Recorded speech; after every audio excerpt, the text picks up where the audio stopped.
Engineering சேர்ற பசங்களோட நிலைமை என்ன தெரியுமா? ஒன்றா ஹாஸ்டல் போகணும், இல்லை டேஸ் ஸ்காலராக இருக்கும். உங்கள் வீட்டுக்கிட்டே காலேஜ் கிடச்சா உங்கள மாதிரி அதிர்ஷ்டசாலி வேறு எவனுமே கிடையாது.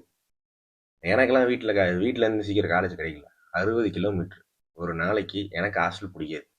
Okay, 60 kilometre. காலைல 6 மணி, 6:30க்கு பஸ்ஸு. 5:30க்கு எந்திரிச்சே ஆகணும், வேறு வழியே இல்லை. அவன் பஸ் டிரைவரும் நம்மளுக்கு வர்றவனுக்கு எப்படி இருப்பானுன்னா 5 நிமிஷம் நிப்பாட்ட சொன்னவன் நிப்பாட்ட மாட்டான். அப்படிதான் இருப்பானுங்க. 6:30க்கு ஏறுறோமா, 8:30, 2 மணி நேரம். ஒரு ஸ்பீட் பிரேக்கரில் டிரைவருக்கு மட்டும்தான் பிரேக் அடிக்கும்.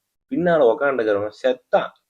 முதுகுலாம் வலின்னு வலிக்கும். 4 வருஷம் பஸ்ஸில் போகிறவன் லைஃப்பில் வேறு எந்த வண்டியில் வேணால் போயிடும். குப்பை வண்டியில் கூட போயிடுவான். அதாவது ஸ்பீட் பிரேக்கர் இருக்குன்னா போகும், ஸ்டாப் ஆகும்.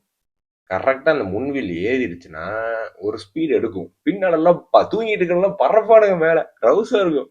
நானா ஃபர்ஸ்ட் ஒரு வாரம் கடுப்பாக இருந்துச்சு. செகண்ட் ஒரு வாரம் ரொம்ப எரிச்சலாக இருந்துச்சு. தேர்டு வாரம்லாம் கம்மன் டிஸ்கண்டினியூ பண்ணிடலாமான்னு தோணுச்சு. அதுக்கு அடுத்து அந்த இதில் சொல்லுவான்ல, எவ்வளோ தானே அடிப்பேன், இதுக்கு மேலே அடிக்க மாட்டியா, அந்த மாதிரி ஆயிடுச்சு. கவனிச்சிங்களா? ரொம்ப ரொம்ப நன்றி.